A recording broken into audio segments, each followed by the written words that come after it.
Seigneur que nous venons d'entendre, de partager, que vous pouvez lire dans le prion, et qui est tiré de Saint Matthieu.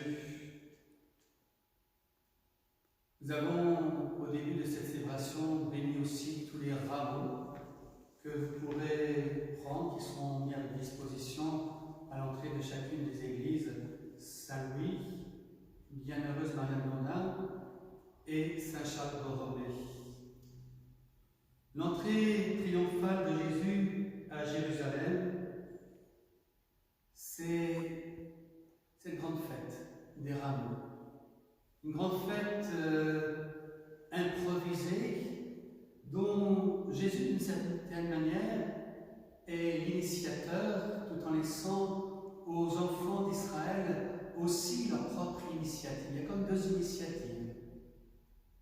À la fois Jésus, puisqu'il envoie vers ses disciples aller chercher l'ânesse et son ânon, sur lequel il va monter, et les enfants d'Israël qui vont répondre à cette initiative en proclamant ce cri de joie: Hosanna au Fils de David, béni soit celui qui vient au nom du Seigneur.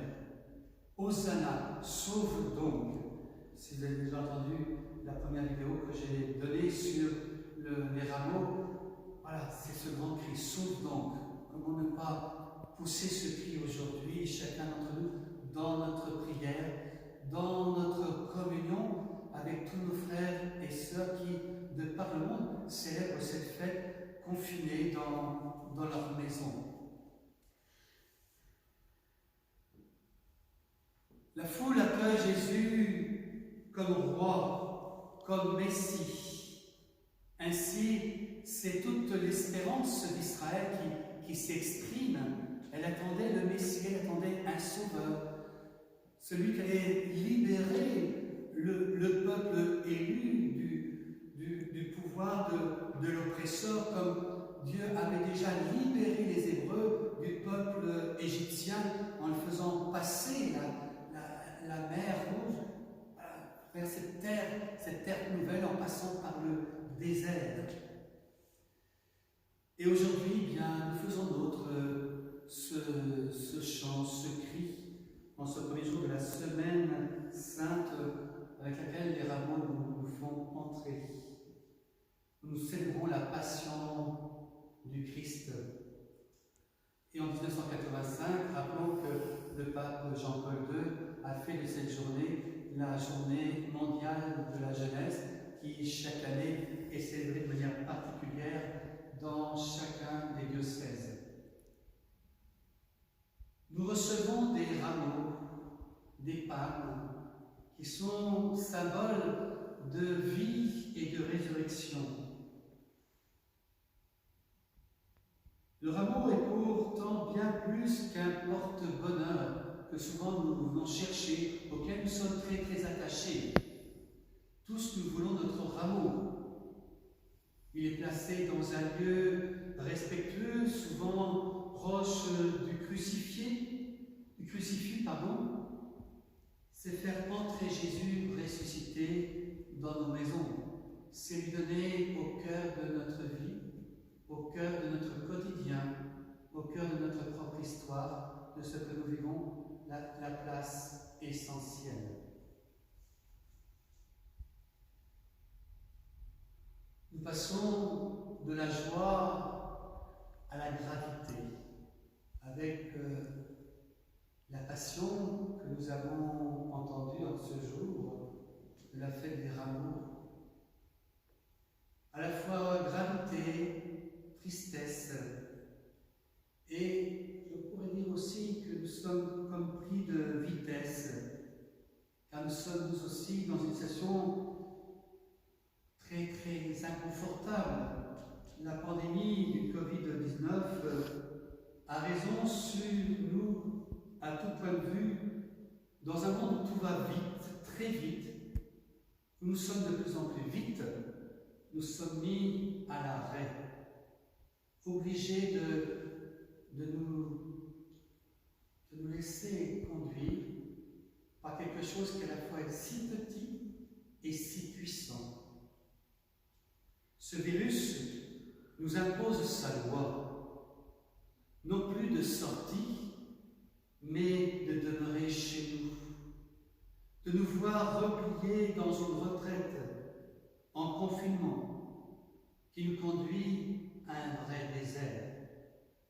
Le temps du carême s'achève, mais il se vit pour chacun de nous d'une manière continue.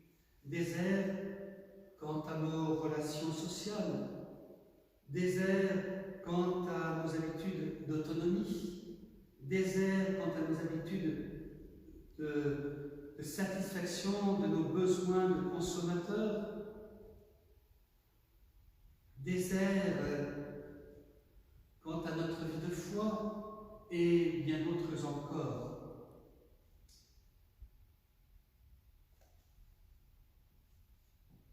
Et de là, nous voir entrer avec une drôle de coïncidence dans le chemin de la passion de Jésus, la condamnation de Jésus, l'abandon de Jésus, le rejet que Jésus subit, la trahison, le reniement, le dépouillement, les fausses accusations.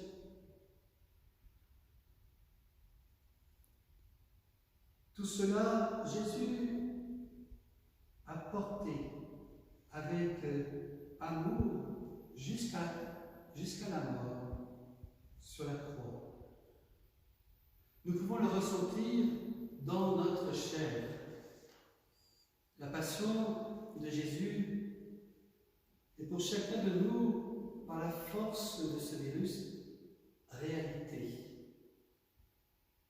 Nous pouvons cette semaine relire notre vie dans ses moindres détails avec Jésus. Le laisser nous guider dans l'état de notre conscience, au bon vouloir de son amour. Nous avons un urgent besoin de regarder notre vie, non pas dans la peur, l'angoisse que cause en nous la souffrance, la maladie, la mort ou la perte de nos sécurités, mais dans la confiance de l'Esprit du Seigneur, qui suscite en nous par la lumière qui donne à chaque situation dramatique, à chaque comportement que nous pouvons subir. La passion du Christ est avant tout un chemin de lumière avant d'être celui de la mort. Elle est une réponse à l'homme dans chaque lieu où les ténèbres, où la nuit de notre vie peut prévaloir, dominer. C'est le chemin de l'espérance qui nous porte à nous lever dans la foi, à nous lever dans la confiance, à nous lever dans l'assurance que nous procure l'amitié de Jésus, à reconnaître cette présence d'un Dieu humilié dans la présence de notre chair, par son silence. Dieu n'est pas vaincu. Il a vaincu la chair avec toutes ses passions, pour lui donner sa vraie grandeur dans son élévation, la communion de la grâce divine. Dieu est amour. Et c'est par cet amour et dans cet amour qu'il veut diriger toute notre action au bien souverain qui nous est donné dans la résurrection le matin de Pâques. Demandons que la Vierge Marie, qui a suivi Jésus dans un grand silence, avec ce cœur transpercé, douloureux, nous accompagne pour que nous avancions avec confiance, plein d'espérance, mais sur la route que le Seigneur vient donner à chacun, le prince de la paix. Il vient apporter la paix